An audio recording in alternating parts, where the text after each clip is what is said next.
All right, let's talk some Illini basketball. Derek Piper joining me, Jeremy Werner, here on the Illini Inquirer Podcast. Welcome in, and we know one thing is top of mind right now, and that is Will Riley Watch, the 5-star likely reclass candidate, the 6'8" wing out of Canada, will be deciding to soon and just announced a top 5 that now includes Illinois. Kicked out Arkansas and John Calipari and brought in the Illini. But first, Derek Piper, fresh off a vacation. I'd more call it a trip.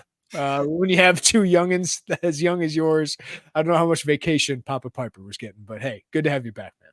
I'm glad we're on the same page with that. My wife and I were discussing it, and she's been of the same opinion. It's a trip, not a vacation. Did have some time on the beach. We took the mother-in-law with us, so her mom. Clutch. That was a big deal. So when one was down for a nap, she would watch another, and you could kind of be on the beach by yourself for an hour or so. But traveling with two young ones. Quick funny story: my son brought a Jeff Gordon Hot Wheels car. He's gotten that. He's stole that from his grandparents' house because it was his uncle's. And long story short, he took that and it got flagged by security. We were waiting for his bag to get checked. We almost missed our flight, and we were like, "What are they looking at?" And they pulled out the Jeff Gordon car, and they're like, "What's in here?" Like, it's a Hot Wheels car. I don't know if it was like Talladega Nights and someone strapped a thing of Fruit Loops that was supposed to be some powder, But anyways, yeah, that's what traveling with kids is stressful. It's an adventure, but we got through it. We enjoyed it. Good to be back, though. Cade bringing contraband on the plane, TSA all over that 2-year-old. Here we go. Derek, I'm glad you got away, by the way. And I'm glad you had a Kona. I saw the picture on Instagram. Yeah. The Kona, that's a good beach beer, man. Big way. That's a good beer anyway, but good beach beer there. Absolutely. Yeah, you got to enjoy those. And, Corona's, I feel like you got to drink Corona in a bottle. Bottle's a little bit harder to do on the beach, although I always love doing that. But, yeah, Kona is a good choice. If you haven't had one, definitely recommend. My wife and I, we're actually going to the Florida beach later this month, and we were talking about what beer. And Kona is high up there, especially after I saw your picture. And Land Shark, another one that I like. Like, wife loves Corona. I'd rather get the Land Shark, but that's not why people came in and tuned in today, Derek. It is Will Riley Watch. So what did you make of Illinois getting in a top 5? Not a big surprise here, right? Given that they just got an official visit. Will Riley also visited Kentucky, and Will Riley also visited Alabama this past week. He's got the Breakers in there from the MBDL, I believe, and Arizona in his top 5 as well. But it seems like Illinois is making a big push up his list, and they are obviously a major player here, Derek.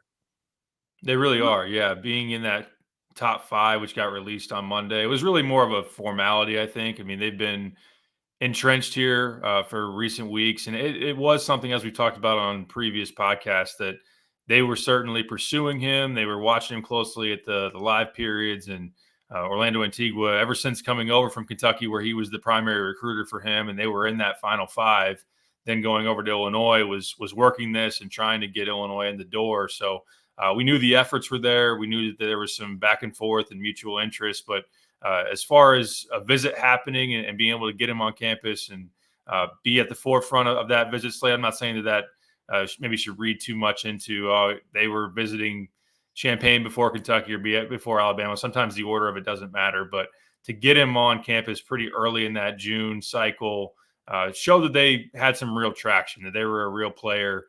And in terms of the reclass, which I'm with you on it being probably likely at this point, I'm comfortable saying that he is going to move to 2024. I think there's a variety of reasons why that makes sense, but Illinois has a situation that I think is maybe more enticing just in terms of the fluidness of the roster and some of the roles on Illinois. There's a lot of new pieces. There's opportunity on the wing. Yes, Trey White's there. Ty Rogers is there. Those are conversations that we can have, and I'm sure the staff is going to have to figure out if they do add Will Riley as far as how to make it all work. But they can sell opportunity. They can sell that there's just minutes to be earned, roles to be earned, and also the relationship with Antigua certainly helps. NIL money is always in play when you have especially high-profile recruits or transfers, in this case a recruit. But like Alabama is full-on scholarships. Kentucky went and added 3 big wings in the portal. So Arkansas I think, John Calipari has recently said they're pretty much done in terms of trying to bring in guys that are trying to play this year. So you do always have to balance like roles and making sure that you have a good locker room and whatnot. But he has undeniable talent. I think, beyond his scoring, which I think is the first thing that many people focus on, and for good reason. He put up 22 a game in the UIBL and shot 50%, had a game of 42, barely missed a shot. His passing is really good. His feel for the game is very good. 6'8", can handle the ball like he does. I could see how he fits, and just the upside is tremendous as a guy that's, Jonathan Givony has as a projected first-round pick in 2025. We could talk about, how do all these pieces fit? And we'll have that conversation, Tarek, but like, you accrue talent. Like the name of the game, get talent, compete. Obviously it's got to fit. And what I love about Brad Underwood is the way the pieces fit. And I do think he can fit into this roster with the offense focus, the positional size. Like this guy can play 2 through 3, right? Like I think he can play either of those wing positions, potentially play a small ball 4 if you really needed him to. That can complement what they already have. But to land a guy like Will Riley, where really we've only been hearing about them pushing since Orlando Antigua got here, right? And I just think, what would that say about this program that you end this offseason with this? Like this could be the exclamation point of an offseason that we already feel really good about, especially for the next 2 years, that it could be a 2-year window. And I don't know if Riley's going to be a part of that, but to add a potential one and done talent and to beat out the programs we're talking about, to have the NIL capable of getting a guy like this, to have the I guess resume and credibility now with prospects of this caliber, I just think this would be massive for the program, just based on all of those factors. And then you actually add that talent to your program, potentially get a first-round pick. Like this would be just huge. I don't know if I can understate. Like I don't know if he's a game-changing Kevin Durant. Like I'm not going to put those expectations on him, but the fact that Illinois can now be in a battle like this and potentially win a battle like this, that's just another step up of what we've seen under Brad Underwood. Yeah, that's exactly where I was going to go. I was going to say it's a tangible next step for them on the recruiting front because they haven't gotten a bona fide 5-star. Like Io, obviously in that range in terms of borderline high 4, 5-star. I know at 24/7 Sports we had him as a 5. Kofi, top 50. We've talked a lot about that top 50 range. 25 to 50 has been a sweet spot for Brad Underwood in prep recruiting, but to get someone that is, and I know that Eric Bossy recently wrote for us that after seeing him in Kansas City that he fully anticipates moving him up into 5-star range. If he stayed in 25, he'd be a top 10 talent in Bossy's mind. I know he wrote that. And where he ultimately lands if he reclasses, I don't know that. But I think he's shown enough that he would be under serious consideration for a 5-star in 2024 as well. So that's just a caliber of guy they haven't gotten. The program hasn't had in a very, very long time. They've never had a one and done. Correct me if I'm wrong. They just flat out haven't had. Well, Jeremy Richmond was. Jeremy Richmond was, but he didn't get drafted. Yeah, right. Yeah, an NBA draft pick who was a one and done. They haven't had one of those. They haven't had a guy like that. So they haven't had a first-round pick since Myers Leonard back in 2012. So it's been a long time since they've gotten that caliber of player, just somebody in that range. Now, obviously, I'm not knocking Io and Kofi. Those guys were tremendous. They're all American talents and whatnot. So, I think that with the sell of they've had some pro level players like Terrence Shannon. I know that he's got the legal case going on this week, and we'll see what comes of that. But if he comes out on the right side of it, should get drafted. I would assume who's been drafted. They've had guys who have performed at high levels, been All-Americans. Io's doing his thing in the NBA right now, so that certainly helps going to the Elite Eight. Orlando Antigua's been around a lot of pros through his career. He's coached a lot of years, obviously Kentucky, and then being here at Illinois, so that certainly helps as well. And yeah, the NIL. I think we were talking before we hit record on this podcast. I think it's something where I've been doing kind of the math in my head, and admittedly, I don't know all the numbers of what it's taken to get this guy and that guy. But we went in and we've had discussions earlier in the offseason. Like Illinois was said to be probably in the range of $2.5 to $3 million as far as the NIL purse for the basketball side of things. I would imagine that they probably had to get more if they are going to get Will Riley, and it's not done by any means.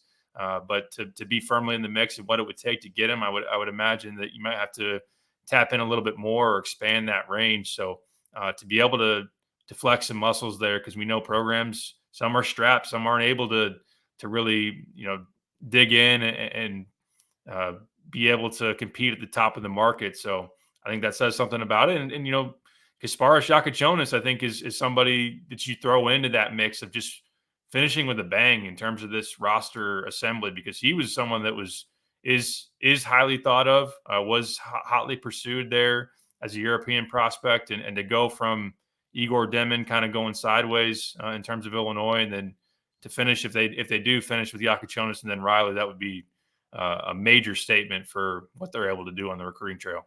Yeah, and I was thinking of this, and I went back and looked, Derek. Like, we talk about transfers all the time, but the prep recruiting under Brad Underwood, like the highest rated guys according to the composite rating of the recruiting rankings era, which goes back to like 2003, so right after D Brown. All Brad Underwood guys: Morez Johnson, Io DeSumo, Adam Miller, Sky Clark, and Jeremiah Fears. Will Riley would then take the number one spot there. So the 6 highest guys of the last 2 decades, since really Bruce Weber took over, right, would be all Brad Underwood guys. So this is the kind of talent you need to compete at the highest levels. And then we haven't even brought up the transfers of getting guys like they have on the transfer market, like Kylan Boswell and Trey White, who are top 40 kind of guys, and Yakashonis and Tomislav Ivicic. Like, it's just the talent accrual has never been this good, or hasn't been this good since Bill Self. Yeah, and that's insane to think about. And he really would be the highest regarded recruit, assuming some of his status holds or even goes forward, even if he does reclass since D Brown. And D was, in the top 10, top 5, depending on, I think Rivals maybe even had him number 3 overall, if I'm remembering off the top of my head correctly. But yeah, just the baseline of talent. I mean, some of the guys that you're now having as some of the, 7th and 8th and 9th man in these rotations. I mean, Dane Danger was a top 100 at one time, a top 50 guy at Baylor, and then comes over and, he's like an 8th or 9th guy. And Luke Goody's a top 100 wing, 4-star, who Illinois for a long time wasn't getting those caliber of recruits. So I couldn't imagine what John Gross would have done for a Dane Danger. Right. Yeah, the center spot wasn't great for John. I mean, Dane would have been a top 2 player for Illinois for like most of the 2010s. Yes, 100%. Yeah, so I just elevating that bar, and for Riley to would be ahead of Morez, would be ahead of Io and Kofi. It says a lot about how he's thought of in terms of his upside and what he can be. I mean, he's a pro. He's a guy that's going to play in the NBA, and as long as he adds strength, he's slender right now at 180 pounds, but just his shot making ability and all the skill that he has to handle the pass and everything, it's really, really impressive. So yeah, Brad, and we go back to the early portions of him getting hired. Admittedly, I thought of him as somebody, coach up. Now, once you establish yourself, once you win, then it's easier to get into these battles and to get some big time recruits. And then you throw in NIL and the backing that Illinois has. I can't ignore that. Without the support of the alumni and those that are getting involved there, it's a different story. But Brad has seriously out recruited what I would have expected, especially in the early on. And I think it is a tribute to, a guy like Io kind of changing some of that. And then obviously Kofi as well, but the staff too. The staff he's assembled is crucial. Orlando, what he's done, and Tim, Chin, those guys. It's all been a little bit different, I think, in terms of maybe how people would have thought of it when he was first hired. I want to break down. We got the starter workouts starting this week, and we'll talk about Morez and Jeremiah Fears in their trip to get a gold medal down in South America. We'll talk about that here coming up. But we talk about there's value, I thought, in Igor Demon potentially being a first-round draft pick. Illinois hasn't had one of those since Myers Leonard. You brought it up. Will Riley, I think there'd be value of him just being a first-round draft pick for this program because they just haven't had one in so long. But that overlooks, like, he could really help this team, Derek, despite being 18. And I do think there's some expectations that I'm not going to set Brandon Miller expectations for him, but how do you think he would fit in? How much of an impact do you think he could make if Illinois is able to land him? Talent-wise, you got a chance to be the freshman of the year in the Big Ten. Now, the opportunity, it will be different for different guys at certain locations. Is he going to be a starter? That obviously wouldn't be guaranteed. He'd be in the mix with Trey White and Ty Rodgers. Yeah, like the Rutgers guys, Dylan Harper and Ace Bailey. Like, those are probably the front runners, but yes, I agree with you. Like he's got the talent to be in that running. Yeah, I'm glad you mentioned those guys. Certainly, though they're in a elite tier, a little bit even of a step above Will Riley as far as where they're ranked. They're number 2 and number 3 in the class in 24. So, and they're going to be the guys at Rutgers. So, but just to be potentially a top tier freshman in the Big Ten, I think just kind of as I look at it, the scoring punch, I think overall, while Illinois has done a really good job, we've been impressed. We've talked about it. Just all the offensive talent on this team, the shot making that you have. You have some really plus shooters with Rickhouse and Kylan and Kasparas, Yakachonis are all plus shooters. Of course, Jake Davis is one of those. I don't know how much he'll play next year, but Kerry Booth has a chance to establish himself as that. He was thought of being one of those coming out of high school. But just there isn't maybe an alpha scorer. So I think you got to get more balance because there's no Terrence Shannon, there's no Kofi Coburn, there's no Ayo Dosunmu. Just in terms of a proven guy is going to score close to 20 points a game. So with more balance maybe needed, you need more capable scorers. I'm not saying they didn't have that prior to, what their current roster assembly was. But getting someone like Will Riley I think he can get buckets in year one if you bring him in because he has that shot making ability. I think even as you look at some of his UIBL stuff, I mean, that's with him being ball in the hand every possession, attention on him, getting double teams, like as maybe an off ball guy who can. I do like his ability as an on ball creator who can see the floor and read and pass and those type of things. But if some attention will be taken off him to make some more shots, I think even his 3-point percentage can go up. So admittedly, I don't know. Is he going to be like a Jalen Hood-Schifino? Is he going to be one of those guys that, scores, double figures, even upwards of 15 points a game, those type of things? I don't know that. But I do think as the year goes on, in particular, if you were to get him and just have his body mature a little bit more and get him acclimated to this level of play and whatnot, that he could really pop as the season goes on and to be Johnny Furphy was one of those at Kansas last year who really came on middle of the season and obviously he's played his way into being like a middle of the first round type of guy as you look at this draft. Yeah, some of the names I was thinking of a freshman. I don't know if he's quite as physically mature as like a Jet Howard, right? But like Caleb Houston, averaged 10 points a game for Michigan. Like it didn't go great all the time. And he had a bigger role than I think Riley is guaranteed because of all the options Illinois has. But Furphy's a good, like, I think he's a guy that is going to score double digits a lot. Like, and I think this is a team that's going to have a lot of guys that can score double digits on a given night. And like, I get people want to give Ty Rodgers a role or Dre Gibbs Lawhorn a role or Trey White's going to play this. If they think Will Riley is not going to be a problem or these other guys are not going to be a problem, like if somebody's going to be unhappy, I think Illinois dealt with that decently over the last couple of years. Like, I don't think Dane Danger was all that happy last year, but they got the most out of him towards the end of the year. And maybe because you add him, you don't keep somebody for another year. But if you feel like he can help your team, you don't even think about it. Like this is just another level of talent and NBA talent that Illinois hasn't had. And I do think he's going to be a guy that at worst, Eric, for me would be like a 7+ 8-point game guy. At best could be what you're talking about, which is all Big Ten freshman team, potential first round draft pick who averages 12 to 15 points a game. Like those are the realms of possibilities. I'd probably go in the middle of what my expectation would be, but that's a pretty high floor for an 18-year-old. Yeah, I fully agree with that. It might be easier to project more production if it was a no-brainer, like, okay, he's going to come in and be your starting wing, play 25 minutes a game.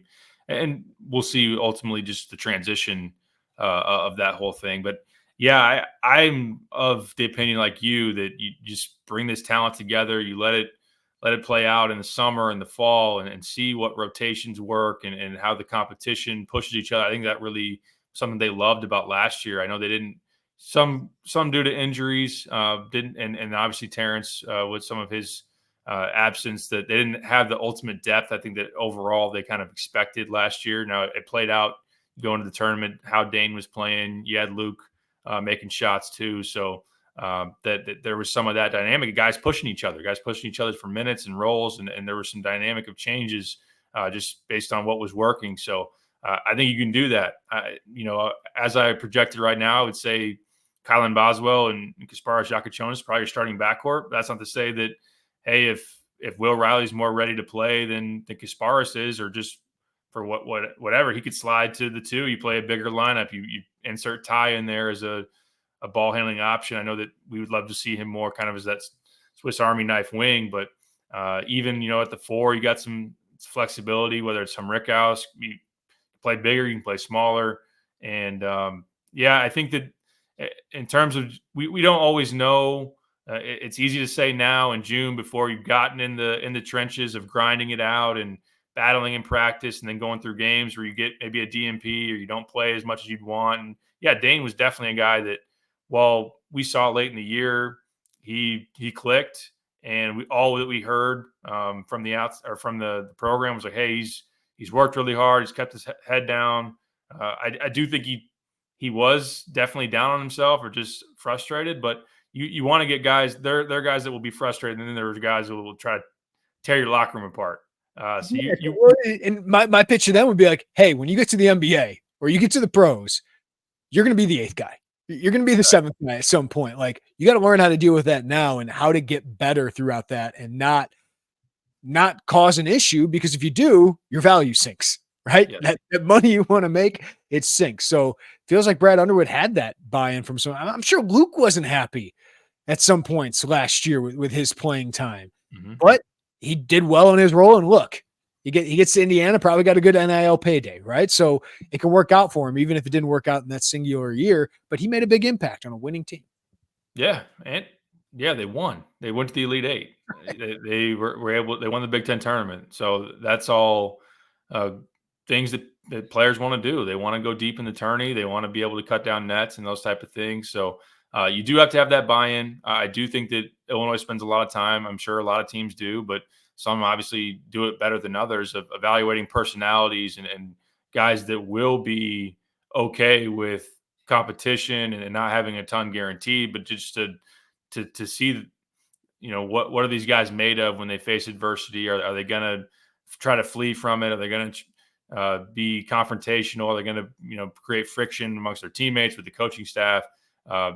You want to try to see that as best as you can. Sometimes it's hard to anticipate how people will react to that, but I think to kind of piggyback off of what you said, it is kind of like creating almost like a pro environment at Illinois with the number of talented guys. In the NBA, everybody's good enough to play in a lot of senses. Like here at Illinois, you're going to have a roster full of guys, as far as just their pure talent, who are good enough to play significant minutes or regular minutes on a team, and it's got to sort itself out, and we'll see how that goes. But programs like Kentucky and through the years, some of those blue blood types, they bring in 5 stars, and some of the 5 stars they bring in don't play a whole lot, or they come off the bench. It's not an automatic 5-star, book them into the starting lineup, play them 30 minutes because they're loaded with talent. And Illinois right now, if they get Will Riley, they'll have a lot of depth and a lot of talent. Yeah, they're starting to accrue that type of talent where, hey, the cream rises, and if you want to leave after that, okay. Like, I just think that's where you're at as a program, that if you want to play here, you're not handed it just because you've been here for a year. Or you thought you were getting this role. You got to go earn it with all the talent that they have.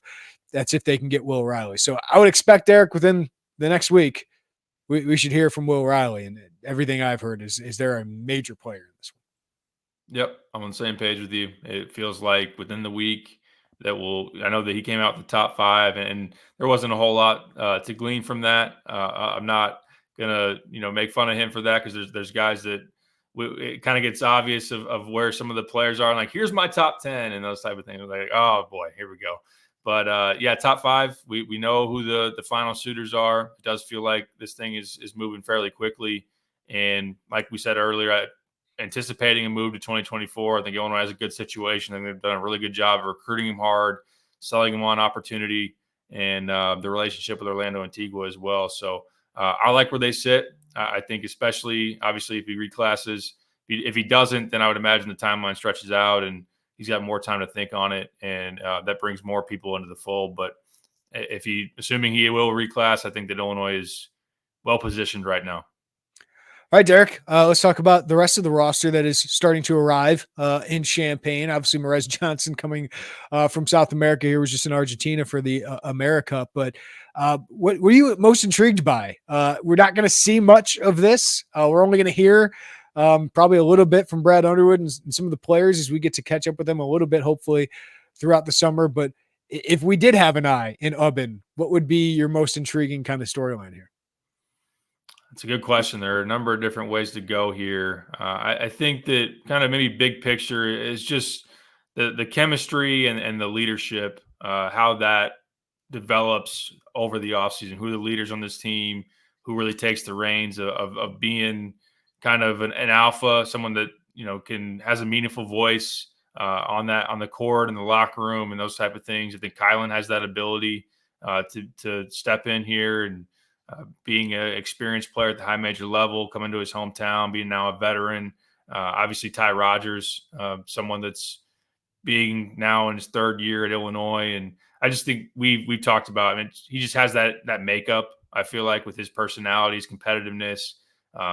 He's a dog out there and someone that comes off as obviously very high character and whatnot, just a very good team guy. So I think those things are important to get established early on in your summer as you bring this team together, because, Terrence was a tone setter. Terrence was an alpha dog. He set the bar of work ethic by being in the gym early, and just the way that he competed in practice every day and those type of things.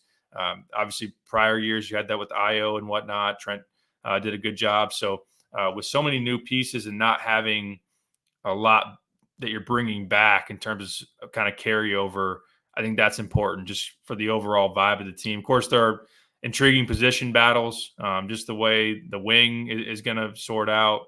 I think the 5 spot, once you get Thomas Lavisic over here, he's not here yet.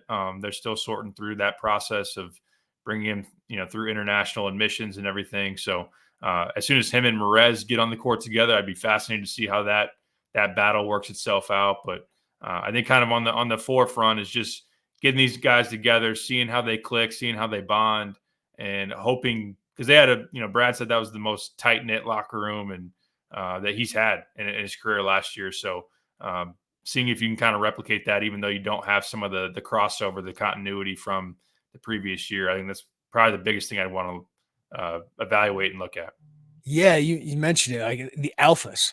Who is? I feel like Kylan Boswell has that in him. Obviously, has been in college for the last couple of years. I just think he naturally has that as a point guard and a leader. So I'm really interested. I think he's one of those guys. I don't know if Ben Humrickhouse is the personality to do that. I just don't know enough about him yet, but I feel like his play can allow him to do that. The other guy is Ty Rodgers. I just always feel like he's had that voice. He was using some of it as a freshman. It's kind of like Luke Goody's had that.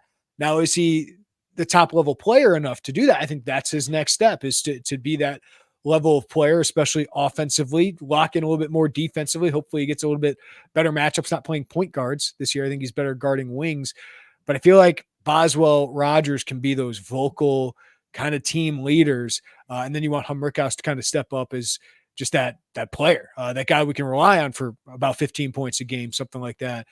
I want to get into the competition, but you mentioned the Euros.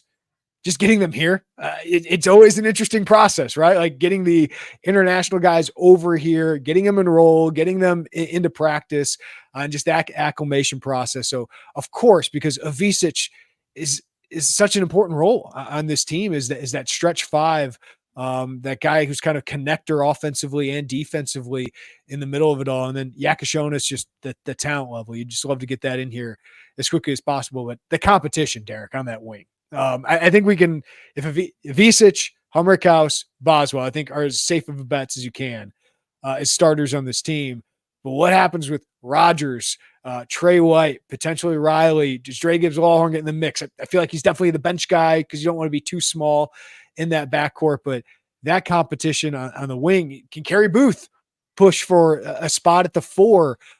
Jake Davis, feels like that guy might have to wait a little bit more, but if he shoots, if he's consistent, like I just love that. I think it's going to be an intense competition. I even put Yakashonis in there. I feel like he's going to start. I feel like he's making the money that is going to allow him to start, but he's going to have to earn that playing time too. All those guys will play, and I think Yakashonis, Trey White, Rogers, and Will Riley would all be 15 and 25-minute a game guys. But how do those roles kind of settle into themselves? That's got to be fun to watch if you're in there. Oh, it'll be fascinating. Yeah, and those competitive juices definitely will be revved up because everybody's going to understand what the situation is that we've got a lot of talented guys. There's only so many minutes to go around, and yes, it's early in the summer, so you're still kind of. Although I think that there's kind of trying to early on establish that pecking order of where certain guys are, and you want that competitive level to be there every day. And I think that just kind of introducing the competition and setting the stage for what that is going to be great for Brad Underwood and the staff to watch it play out. So, yeah, I think it's a very interesting dynamic of talented young guys, of having Will Riley at 18 years old, of Kasparas Shakachonis as an 18-year-old coming over versus, Ty Rodgers is going to be in his third year in college. Trey White's going to be in his third year in college, guys that are much more physically developed, strong. I mean, both of those guys really, really strong presences, and I'm sure those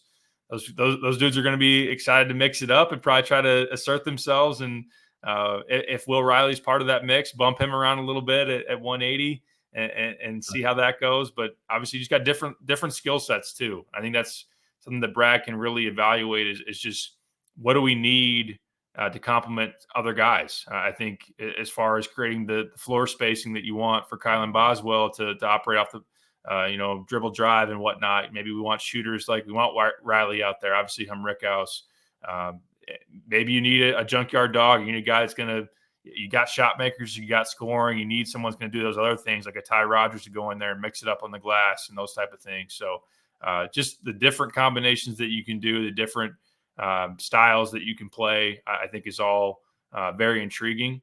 And I'm with you. I think that Kylan is obviously a bona fide starter, and Rickhouse, and I would have a Visic over Morez. I think that's a fairly safe bet as a 21-year-old coming in, although that's no knock on Morez. Morez is obviously physically not built like a freshman coming in as a big man and has a lot of talent to him as well. I think he's going to play a decent role at the 5 regardless. But yeah, the wing is going to be very, very interesting. And again, just kind of the pieces that they have to do different things. Trey White is a mid-post guy, rebounder. Ty Rodgers, booty ball. We'll see if what he can add, even if it's just finishing at the rim more efficiently. Kasparas is a really gifted passer, but also a talented three-point shooter. Will Riley can do just about everything with the ball in his hands. So a lot of options, lots to have fun with. And someone that we're sleeping on probably, DGL. DGL is going to be in that mix. Know how competitive that dude is. Loved how hard he played on defense last year. And he works hard. I'm sure he's been in the gym getting shots up. He needs to be more efficient as a shooter and just kind of have the game slow down for him offensively. But I wouldn't write him off because he's a competitor, and I know Brad likes him quite a bit. And there's a lot of minutes available for him. I feel like there's a 10 to 15-minute role, like the Justin Harmon role, available for him because I think he can fit next to Kasparas. I think he can fit next to Boswell.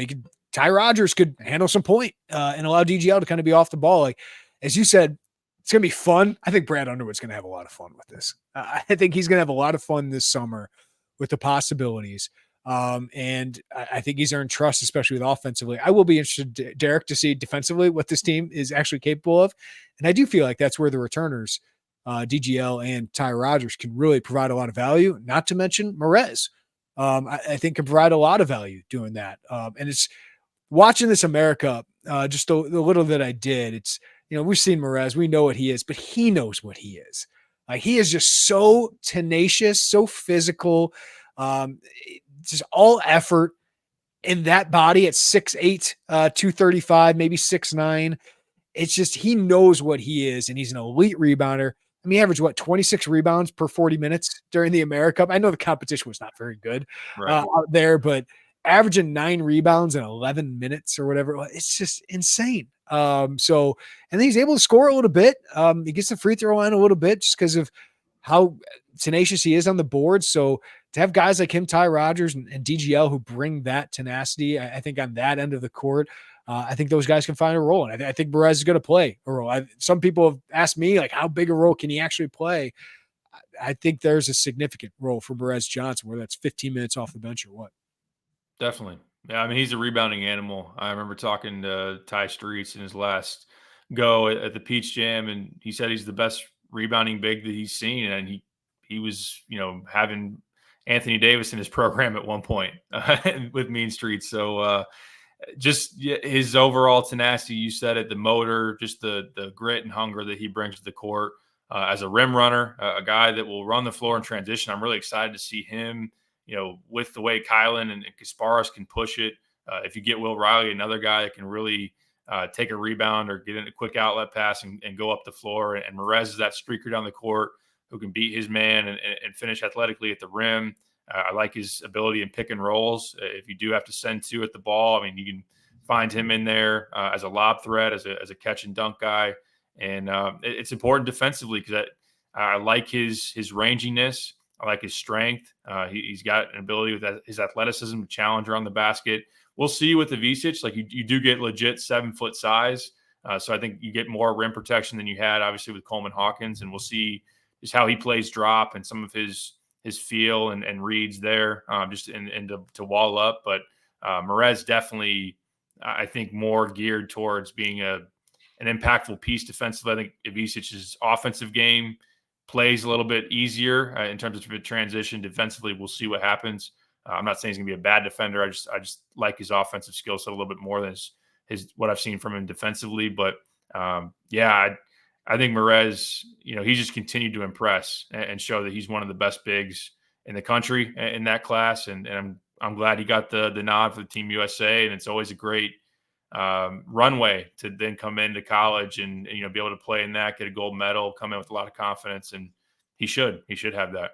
Man, if he were like 2 or 3 inches taller, I feel like you'd see him in that Derek Lively, just catching lobs from Luka, wrecking havoc. Like that's one thing I feel like he's missing from being like a no doubt first round draft pick, because he's got the mentality, he's got the rebounding, just for the NBA level, which could be a good thing for Illinois because he could stick around a little bit longer.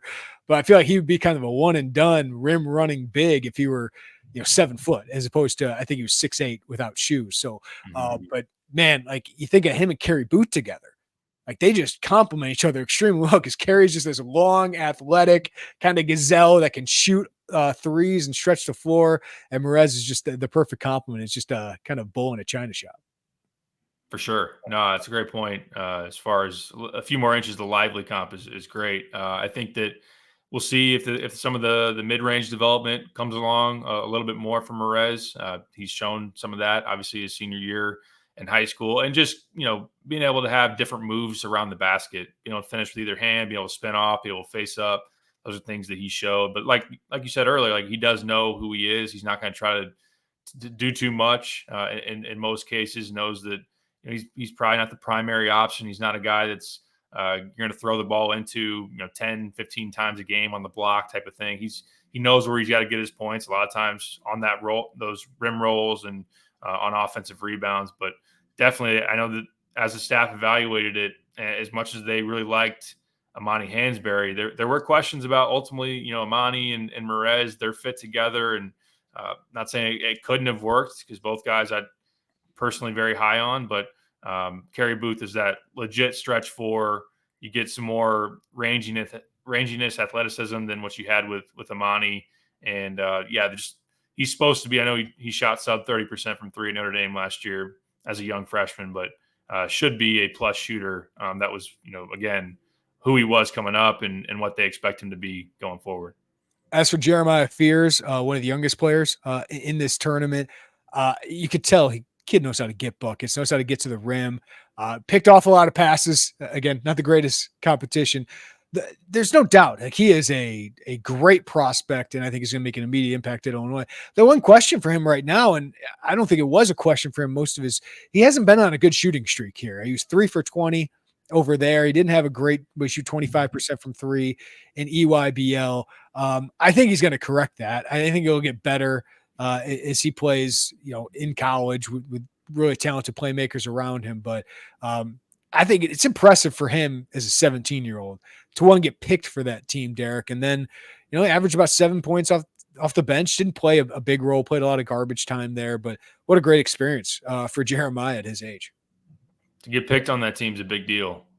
Some of the other guards on that team, Jasper Johnson, Darius Acuff, the top point guards in the country, 5-star type talents. And I know that Jeremiah for 24/7 is kind of in that 40 to 50 range, but the arrow's been pointing up on him. I do think that, and I wrote this after the spring eval period, is that the 3-point shot and being more consistent with it is probably one of the big separators for him in terms of jumping into being a bona fide 5-star. As I've written, I think his off the dribble game in terms of a playmaker is better than he gets credit for, and he can get to the rim. He's just got such a dynamic ball handling ability, like just all that he can hit you with, just how smooth he is with the ball in his hands. I think he's done a better job of not settling too much for threes.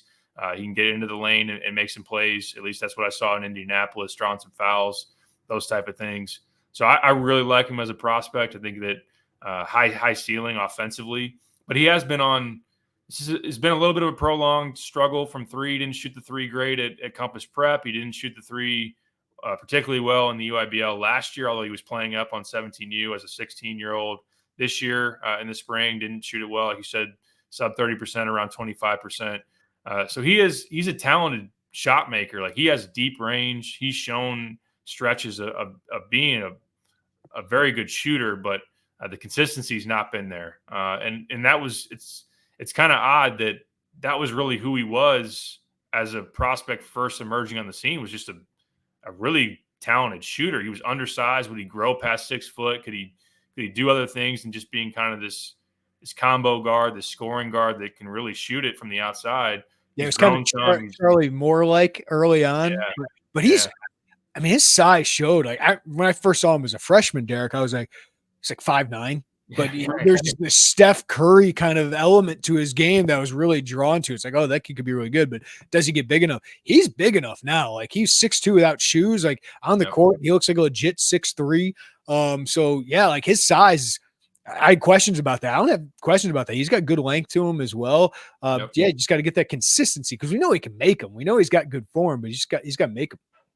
Yeah, it just has to come back around for him to be more consistent with it. But yeah, he's got everything else, and as I think he shows more with the ball in his hands, I think that's something that can really be an asset for him going forward. Because I've been impressed with some of his reads and just kind of how he anticipates and makes some impressive passes.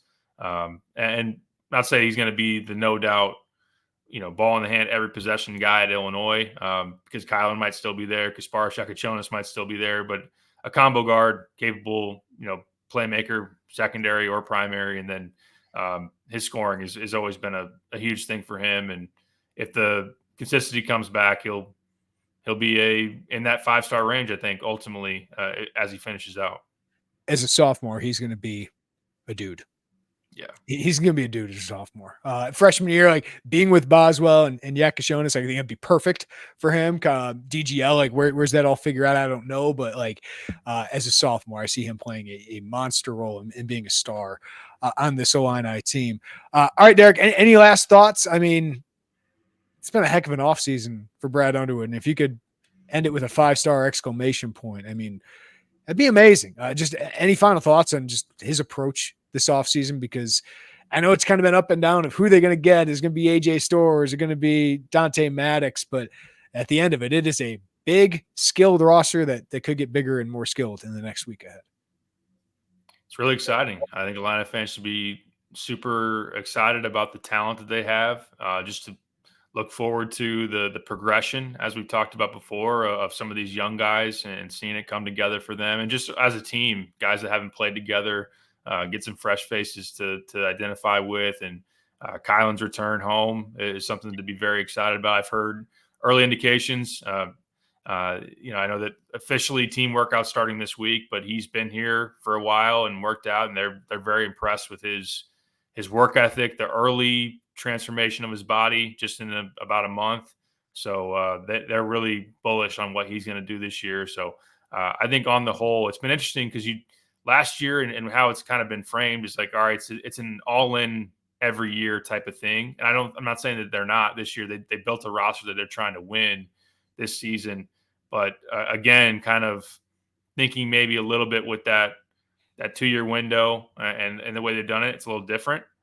Maybe, go into next offseason, if you retain some of the talent that you can, or a lot of it that you can, then there's obviously a lot less pressure on what you have to go add. And we'll see what the transfer portal looks like without the COVID year guys. I think will still be very bolstered with options and whatnot. But I just think that there's a real opportunity to be a tournament team this year, to make some real noise. If it really clicks, the upside could be pretty good.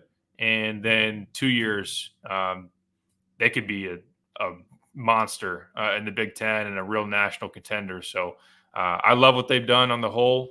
I think they've answered a lot of needs and just plugged in talented pieces at a variety of different positions. And very fascinated to see how it works out.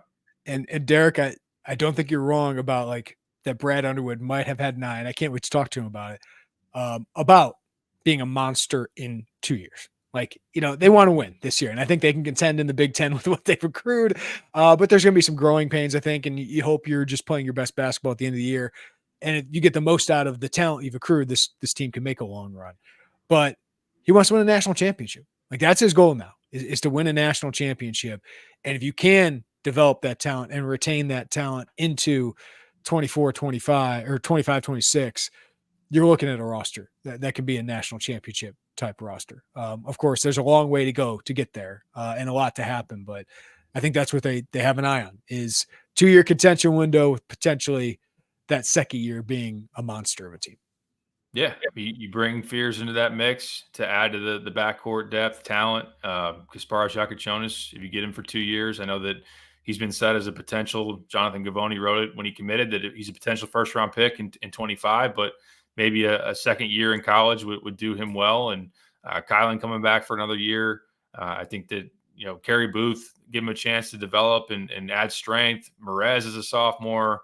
All those different. And then if you get Will Riley, and there's a chance you could get him for 2 years. I'm not saying you would if you add him, but it would be at least a conversation to be had, and we'd see where he would be projected versus, NIL opportunities to come back, those type of things. You just have a lot to be excited about, have some more of that experience. Ty Rodgers could come back as a senior. And then, DGL would be interesting as well. So you could be loaded with talent. You could have experience. You could have that continuity. We saw just the progression of Illinois with like the pieces of Terrence Shannon having been in a place for 2 years, and the jump that he made. And then Coleman being able to have been along for that ride, and those guys really bonding together as kind of the top dogs in your team, and what that meant last year versus that first year they were assembled. So similar to that, I'm not saying they're going to be, 22, 23, kind of that roller coaster ride, although it could be. But there's that potential for that second year of guys being together to really, really click. And the talent is there to be a real national contender if you can keep a lot of that, not beyond this season. Exciting times. It's what Brad Underwood has brought to Illinois basketball. That is for sure. Derek Piper, thank you as always for the insight. And if there's any news, we'll get you back on this week and chat about it. Let's do it. Sounds good, man. All right. Thank you for listening to the Illini Inquirer Podcast. Give us a rating, review, wherever you get your podcasts. You guys on YouTube that are watching us, appreciate you. Hello. Hit that like button, subscribe to us, hit the notifications bell as well. Everybody have a great day. Take care of each other. We'll talk to you next time right here on the Illini Inquirer Podcast.